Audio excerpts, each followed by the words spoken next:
नमस्कार, आप देख रहे हैं इंडिया डेली लाइव और आपके साथ मैं हूं प्रिया खरे। भारत डेली लाइव में आप सभी दर्शकों का स्वागत है। रुक करते हैं खबरों की ओर। देश भर में रामनवमी का पावन पर्व श्रद्धा और उल्लास के साथ मनाया जा रहा है। सुबह से ही मंदिरों में भक्तों की भारी भीड़ उमड़ पड़ी है, जहां भगवान श्री राम की विशेष पूजा अर्चना और अभिषेक किए जा रहे हैं। हर तरफ जय श्री राम के जय घोष से वातावरण भक्तिमय हो गया है।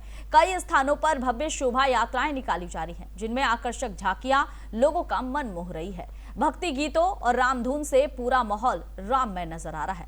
श्रद्धालु व्रत रखकर और पूजा पाठ के जरिए प्रभु श्री राम के जन्मोत्सव को मना रहे हैं। माना जा रहा है कि इस दिन विधि विधान से पूजा अर्चना करने से सुख, शांति और समृद्धि की प्राप्ति होती है। यह अलग अलग जगह की आपको हम तस्वीर दिखा रहे हैं।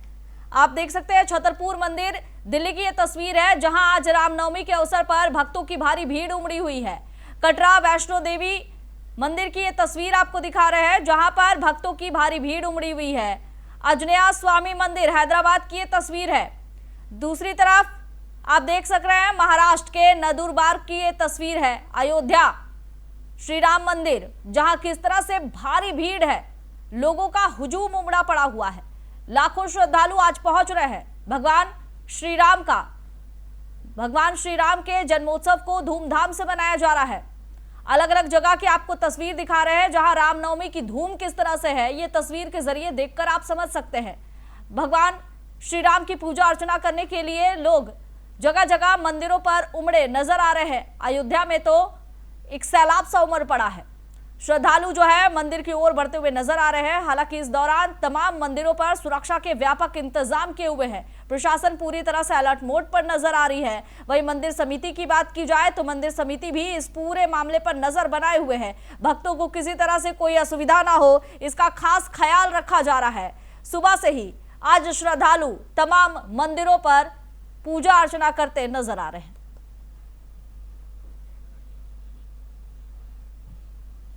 कच्चे तेल के संकट के बीच केंद्र सरकार ने तेल कंपनियों और आम जनता को राहत देते हुए पेट्रोल और डीजल पर लगने वाले एक्साइज ड्यूटी में 10 रुपए की कटौती की है।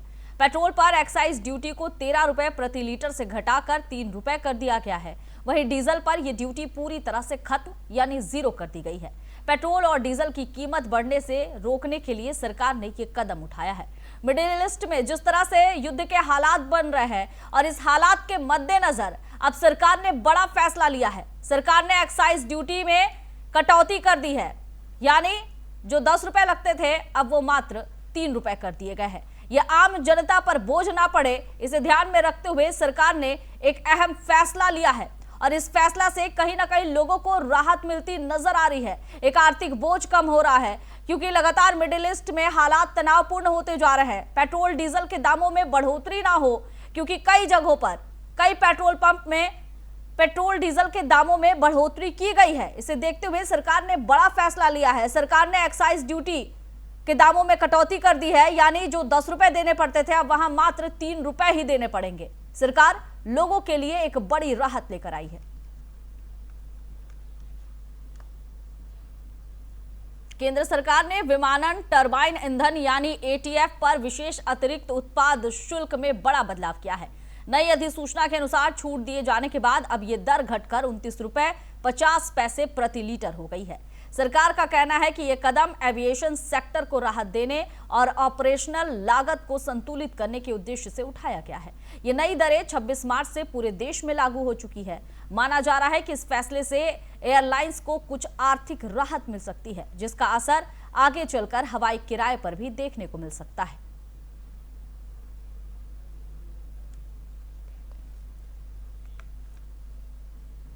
मध्य प्रदेश के ग्वालियर जिले में शुक्रवार सुबह एक स्कॉर्पियो और ऑटो में जबरदस्त टक्कर हो गई और इसमें 5 लोगों की मौत की खबर है। मरने वाले सभी ऑटो सवार बताया जा रहा है कि दुर्घटनाग्रस्त ऑटो में कुल 9 लोग सवार थे, जिसमें से 5 सवारियों की मौत हो चुकी है, जबकि 4 पैसेंजर गंभीर रूप से घायल है। बताया जा रहा है कि स्कॉर्पियो चालक की गलती से दुर्घटना हुई, जिसे गिरफ्तार कर लिया गया है।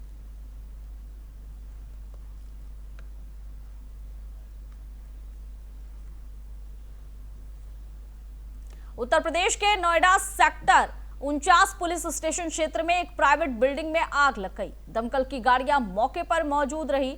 हादसे को लेकर सीएफओ प्रदीप कुमार ने कहा कि हमें सुबह करीबन 4:30 बजे आग लगने की सूचना मिली थी। हम तुरंत घटनास्थल पहुंचे।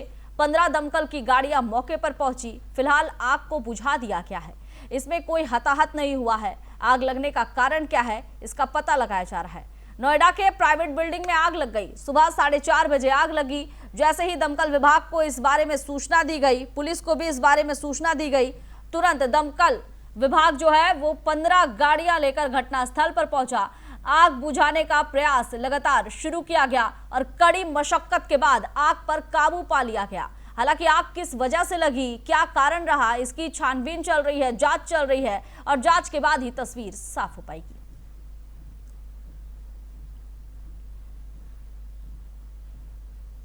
दिल्ली पुलिस की क्राइम ब्रांच ने रोहिणी इलाके में मुठभेड़ के बाद 3 बदमाशों को गिरफ्तार किया है। पुलिस के मुताबिक आरोपियों ने पहले पुलिस टीम पर फायरिंग की और इसके जवाब में की गई कार्रवाई में 2 बदमाश घायल हो गए।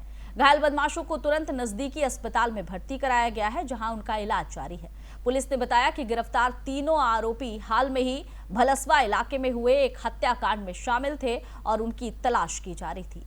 तो दिल्ली के रोहिणी में बदमाशों से मुठभेड़ हुई और इस मुठभेड़ में बदमाश घायल हो गया।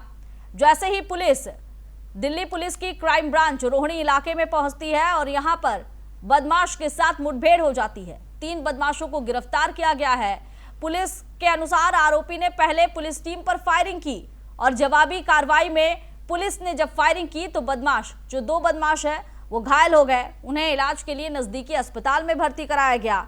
उनका इलाज चल रहा है। पुलिस ने बताया कि ये तीनों आरोपी हाल में ही भलसवा इलाके है, वहां एक हत्याकांड हुई थी और इस हत्या में ये शामिल थे। उनकी तलाश पुलिस को बहुत दिनों से थी। जैसे ही पुलिस को सूचना मिलती है, पुलिस इन्हें गिरफ्तार करने के लिए पहुंचती है और इसी दौरान मुठभेड़ में जब पुलिस जवाबी कार्रवाई करती है तो बदमाश घायल हो जाते हैं। फिलहाल उन्हें इलाज के लिए भर्ती कराया गया है। पूछताछ की जाएगी और उसके बाद तस्वीर साफ हो पाएगी कि आखिर ये बदमाश जो है आखिर ये हत्याकांड में कैसे शामिल थे, क्या वजह थी।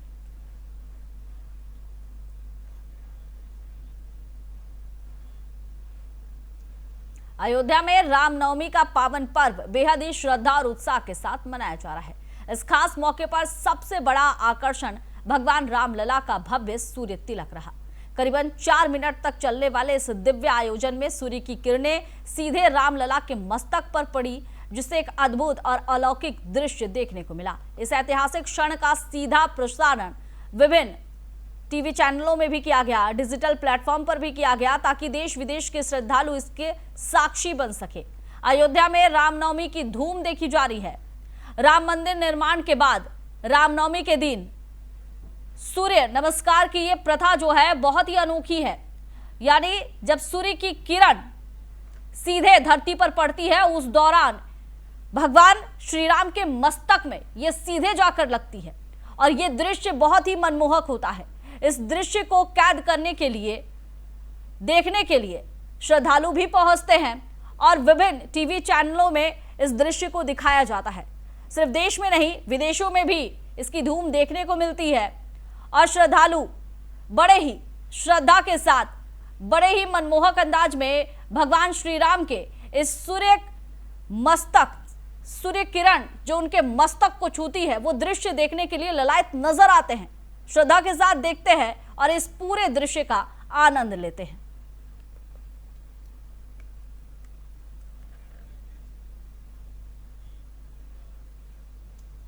नेपाल की राजनीति में एक ऐतिहासिक बदलाव हुआ है। बालन शाह ने 35 साल की उम्र में देश के 47वें और सबसे युवा प्रधानमंत्री के रूप में शपथ ली।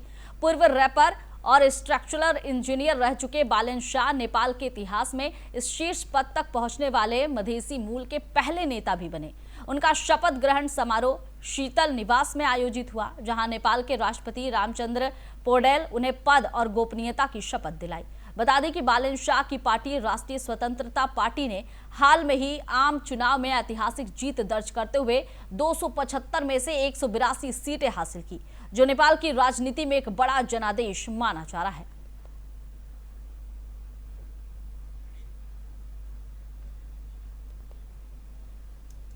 और देश भर में रामनवमी का पर्व पूरे श्रद्धा और उल्लास के साथ मनाया जा रहा है। इसी कड़ी में नंदुरबार जिले के शहादा शहर में भी प्रभु श्री राम का जन्मोत्सव भव्य तरीके से मनाया गया।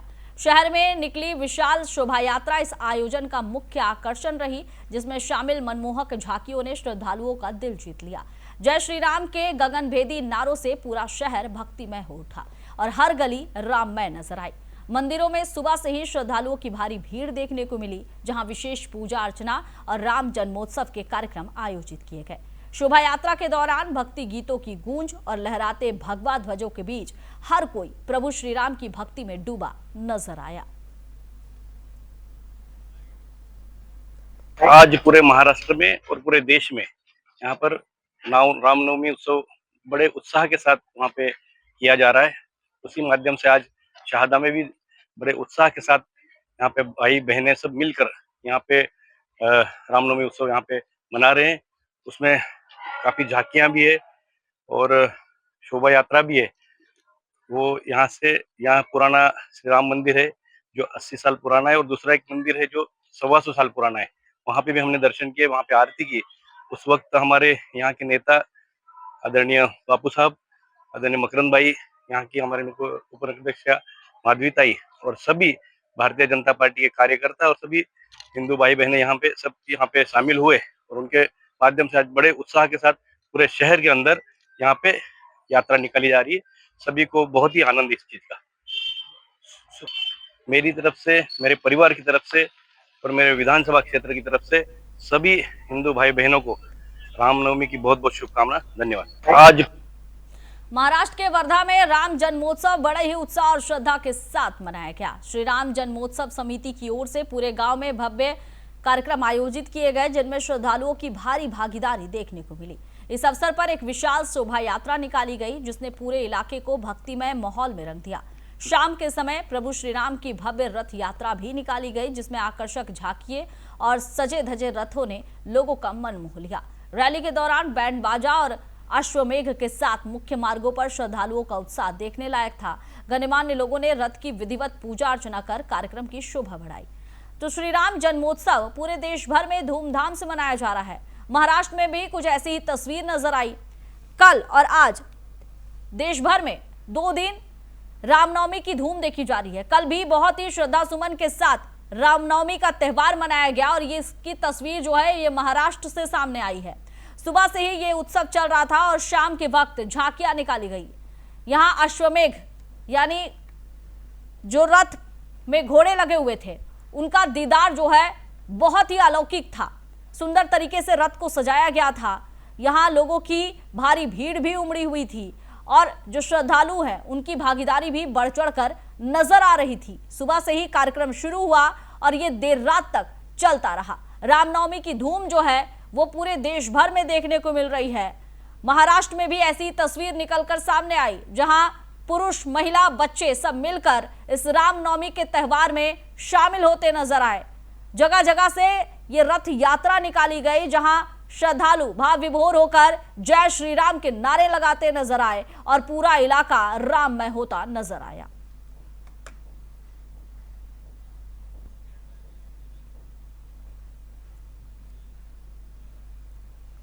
धौलपुर पुलिस प्रशासन ने पैदल यात्रियों की सुरक्षा और सुविधा के लिए एक नई शुरुआत की है। यह कदम विशेष रूप से रहने वाली माता नवरात्रि मेला के दौरान उठाया गया है, जब भारी संख्या में बच्चे रात भर यात्रा करते हैं। धौलपुर एसपी विकास सांगवान ने पुलिस और प्रशासन को सुरक्षा के सख्त निर्देश दिए हैं। जो थाना सदर है वहां की पुलिस और जटौली चौकी के सभी कर्मचारियों ने यात्रियों की सुरक्षा सुनिश्चित करने के दौरान ड्यूटी पर अपनी चौकियां जो है वहां पर अपनी ड्यूटी रखी और साथ ही पानी, आराम के लिए छाया, पर्यटक और शौचालय जैसी सुविधाएं उपलब्ध कराई गई। देखिए, धौलपुर पुलिस ने एक नई पहल की है। पुलिस की एक तस्वीर अलग जो है वो कभी कभी ही नजर आती है। धौलपुर में भी ऐसी अलग तस्वीर नजर आई, जहां प्रशासन ने जो पैदल यात्री है उनकी सुरक्षा और सुविधा के लिए एक नई शुरुआत की।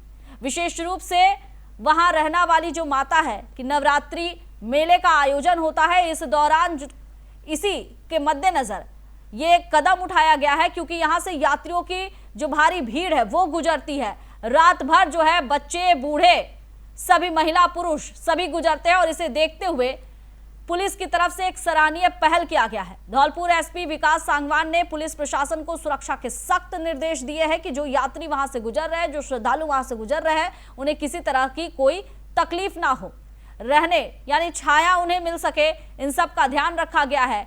पानी मिल सके, इसका भी ध्यान रखा गया है। शौचालय की व्यवस्था हो, इन तमाम चीजों पर पुलिस ध्यान रख रही है और ये भी ध्यान रख रही है कि जो श्रद्धालु वहां से गुजरे उन्हें किसी भी तरह की कोई परेशानी ना हो।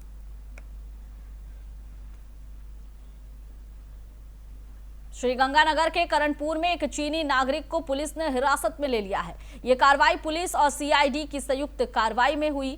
जानकारी के अनुसार यह विदेशी नागरिक बिना उचित अनुमति के भारत पाक अंतर्राष्ट्रीय बॉर्डर के प्रतिबंधित क्षेत्र में प्रवेश कर गया था।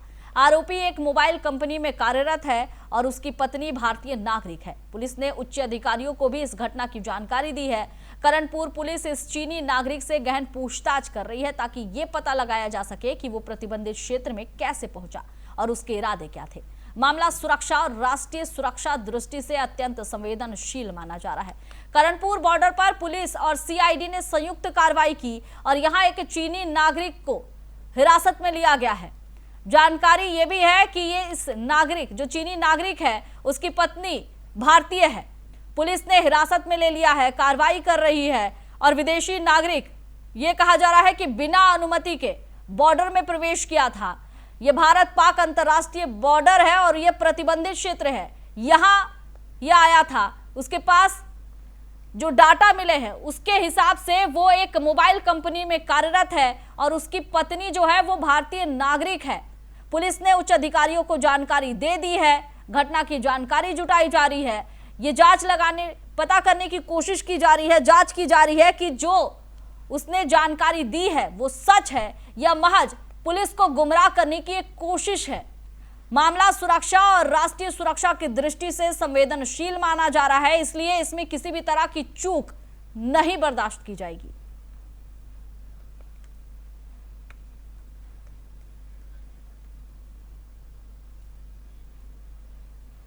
धौलपुर के पुलिस अधीक्षक विकास सांगवान ने पुलिस अधिकारियों और फोर्स के साथ मिलकर बाड़ी शहर में फ्लैग मार्च किया।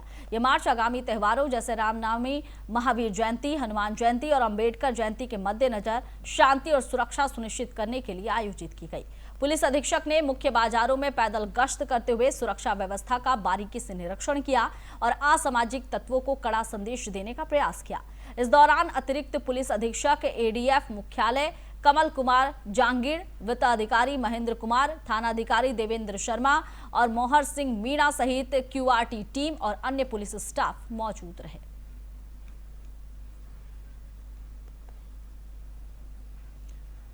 झालावाड़ के गंगाधार डग मार्ग पर करणपुरा गांव के पास दो मोटरसाइकिलों की आमने सामने भिड़ंत हो गई। हादसे में 5 लोग गंभीर रूप से घायल हो गए। घायलों को प्राथमिक उपचार के बाद झालावाड़ जिला अस्पताल रेफर कर दिया गया। गंगाधार थाना प्रभारी अमरनाथ जोगी ने बताया कि सूचना मिलने पर पुलिस तुरंत मौके पर पहुंची और सभी घायलों को स्थानीय सीएचसी चौमहला पहुंचाया गया। पुलिस ने दुर्घटना के कारणों की जांच शुरू कर दी है।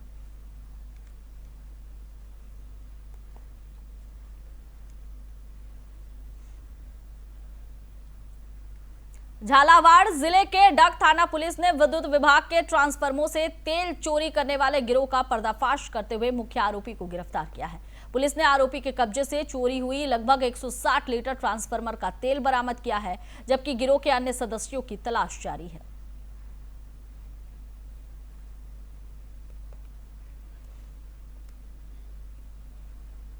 गुजरात के सोमनाथ में नवाबंदर मरीन पुलिस ने पेट्रोल और डीजल की अवैध हेराफेरी का बड़ा पर्दाफाश किया है। राज्य में पेट्रोल डीजल की पैनिक बाइंग के बीच होती बीती रात तट चेक पोस्ट पर वाहन चेकिंग की गई और इस दौरान 3 बोलेरो गाड़ियों से डीजल का बड़ा जखीरा बरामद किया गया। पुलिस ने कुल 44 बैरल में लगभग 8,800 लीटर डीजल जब्त किया है, जिसकी अनुमानित कीमत 25 लाख से अधिक है। इस मामले में 3 आरोपियों के खिलाफ मामला दर्ज कर कानूनी कार्रवाई शुरू कर दी गई है। भावनगर में एक सनसनीखेज घटना सामने आई है, जिसमें पति ने अपनी पत्नी की हत्या कर दी है। आरोप है कि अर्जुन सिंह परमार ने अपनी पत्नी की गला घोंटकर हत्या की। जानकारी के अनुसार पति के किसी अन्य महिला के साथ संबंध थे और इसी कारण अक्सर ही दोनों के बीच झगड़े होते रहते थे। आरोपी ने घटना को छुपाने के लिए शव को सरकारी अस्पताल पहुंचाया और इसे प्राकृतिक मृत्यु बताने की कोशिश की। हालांकि पुलिस को संदेह होने पर शव का पैनल पोस्टमार्टम कराया गया, जिससे हत्या की पुष्टि हुई है। मृतका के पिता ने अपने दामाद के खिलाफ पुलिस में शिकायत दर्ज कराई। तो गई तारीख 20 मार्च को CHC वर्तेज से हमको जानने को मिला था कि एक आदमी अर्जुन सिंह अपनी धर्मपत्नी अल्पाबेन की जो है डेड बॉडी लेके आया है और वो ये क्लेम कर रहा है कि इसकी जो है नेचुरल डेथ हुई है, पर लेकिन वहाँ के उनके हिसाब से शंकास्पद डेथ थी। उसके बाद उसको सर्टी हॉस्पिटल रवाना किया। वहाँ पे भी जो है इंक्वेस्ट और बाकी फॉरेंसिक के संकलन में और प्रथम दृष्टि से हमको ये जानने को मिला पुलिस की समझ से कि ये शंकास्पद है, इसलिए उसका पैनल PM कराने के लिए हमने आगे लिखा और वो पूरी कार्रवाई कल कंप्लीट हुई और आज हमको PM की रिपोर्ट मिली है, जिसमें जो है हमको जानने को मिला है कि होमिसाइड है और उसको संज्ञान में लेते हुए पुलिस ने इसमें मर्डर का केस दाखिल किया है और अभी आगे तपास चालू है। सर, ये मूल कहाँ के रहने वाले हैं? वर्तेज गांव के रहने वाले हैं और ये पति पत्नी की शादी जो है 2016 में हुई थी। तो गई तारीख 20 मार्च अमेरिका को के राष्ट्रपति डोनाल्ड ट्रंप ने एक अहम बयान जारी करते हुए ईरान को लेकर बड़ा संकेत दिया है। ट्रंप ने सोशल मीडिया पोस्ट में कहा कि ईरानी सरकार के अनुरोध के बाद उन्होंने ऊर्जा संयंत्र पर संभावित कार्रवाई को फिलहाल टालने का फैसला किया है। उन्होंने स्पष्ट किया कि ये रोक 10 दिनों के लिए होगी, जो सोमवार 6 अप्रैल 2026 को रात 8 बजे ईस्टर्न टाइम तक लागू रहेगी। इस बयान को अमेरिका और ईरान के बीच बढ़ते तनाव के मद्देनजर एक महत्वपूर्ण कूटनीतिक संकेत के तौर पर देखा जा रहा है।